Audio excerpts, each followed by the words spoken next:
In today's video, I'm going to show you how we can take a photo like this and turn it into something like this using a very simple backdrop like this. Hi, everyone. It's great to see you again. And if you are new to the channel, my name is Bill Benoist, and I'm all about embracing retirement with my Fuji X-T5 camera. And in today's video, what I'm going to talk about is intentional camera movement. I'm going to show you in this video demonstrations of what the various techniques like horizontal movement, vertical movement, circular movement, and zooming in and zooming out can actually produce at different shutter speeds. So buckle up and let's go ahead and get started. Okay, so I've just imported over 60 photos into Adobe Lightroom Classic. I've talked about this in the past. If you are going to start playing around with intentional camera movement, be prepared to shoot a lot of photos. Even though I've been doing this for some time, I still shoot a lot of photos. But I wanted you to understand that in this little simple project here, used several different methods of intentional camera movement. I went with horizontal, with vertical, up and down. I did some circular motion with the camera, and I also did some zooming in and zooming out. As far as the shutter speeds, I was pretty much between a half a second and up to 5 seconds, but you're going to see that there's a few of these photos that are very underexposed. The ISO I kept on auto.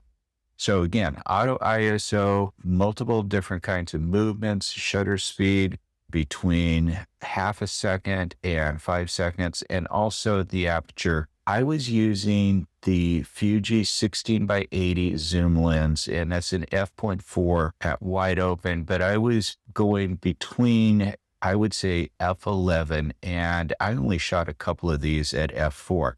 Finally, I did something, this was more of an experiment, and this was the whole reason behind doing this little project. I've talked about using ND filters out in the sunlight and daylight. I actually used an ND filter within my house, shooting this on as stage. So I'd never done that before. And that was also a reason why playing with all these different shutter speeds, because you know that when you put an ND filter, and by the way, I was using an ND, which is neutral density filter fixed, and it was a 6-stop. So take a look at here, what you're seeing. And I want to come over and we're going to just take a look at the metadata. And I'm going to just, you can already tell that the majority of these photos really did not come out. I don't know if I was on drugs or what. This one here, take a look at this. What's this, 1/100th of a second? Come on, I was using an ND filter and I had this probably, what was my setting? F11. There was no light coming into this whatsoever. But as we get a little bit further down the line, and by the way, although I did do some editing, I put this project together prior to doing this video, but the editing is all turned off right now. So I wanted you to get an idea of what it was that I was looking at out of the camera directly. So you can see with this one here, we've got some of the first light there. That's at 3 seconds at f11, and ISO was 160. Looks like the focal length there. Remember, again, this was a zoom lens, and we're looking at about 39 millimeters. These star ratings here, these were the ones that I saw some hope for. And I went ahead and rated them. And so I'm going to open those up in a second. And those were the ones that I actually decided to do some editing on. So you can go through here. We didn't have a lot of these that are actually edited, but I did come up with what I think were a couple of keepers here. So let me do this. Let me go over into the filter and I'm going to turn on the rated. Now you can see, and the other thing too, which I want to do is I want to go in to the develop module now, and I want to show you exactly the changes that I made with these photos. So let's go ahead. We'll just open this one up. First up, before we even go into the editing mode, let's just take a look at this. This was 3 seconds at f11, ISO 160, focal length 39 millimeter. Here we have a 2-second shot, ISO 160, again, 39 millimeter. And remember I said that the ISO, I had it set in auto. This was a 1-second shot. This one, we had a 5-second exposure at f4.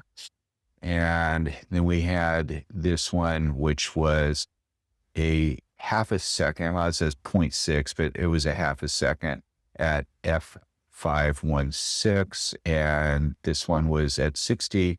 And kind of zoomed in on this one. And here we have exposure half a second at f5.6. And then finally this one, which was one of my favorites. And go over here and we'll just take a look. And it was again 6 seconds at f5.6. That seems to be the sweet spot on that. But let me go into the develop module now. And I just want you to take a look at what I did in the develop module. You can see that essentially what I did was I really increased the exposure on this one. And contrast is a +7 there. If I bring it back down to, let's see, 0, but let's say the +7. Highlights was +74. You can see the difference there of that. And then the shadows. This one was definitely increased because using that black draped background there, and that was something I had planned to do. I wanted these colors to kind of show up. The whites I increased a little bit, and then the blacks I brought down quite a bit there. So let's take a look at this one. And you see the temperature. This is interesting how much I brought the temperature down, but you can see what happens when I bring the temperature up. So I kind of like that cool effect. The exposure, again, I brought all the way up to the side because you can see it was almost pretty much black right there, but it brought it in. This one was a little bit more faster. You can tell right now that it was a vertical movement, a little bit faster than some of the other ones there. And again, you can just take a look here, left the temperature and the tints alone. Increase the exposure a little bit, drop the contrast down, highlights down, brought up the shadows here.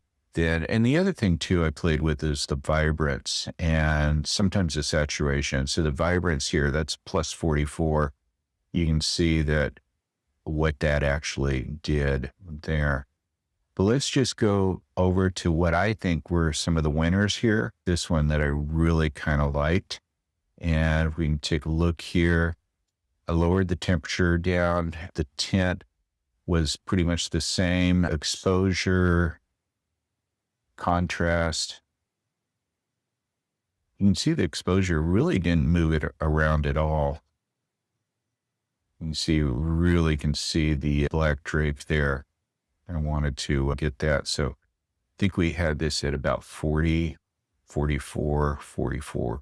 Something right around there. And this one I really liked. Now this was, again, just go back to the library module and we'll take a look at it. So it was at half a second at f5.6 after priority on the ISO. This one was 12,800, but you really don't see the grain at all. So I hope you found this video fun, informational. And if you haven't done so already, please make sure that you subscribe to this channel, hit the bell notification as I do upload new videos every week, and I would hate for you to miss one. Thanks again for stopping by, and I will see you next week.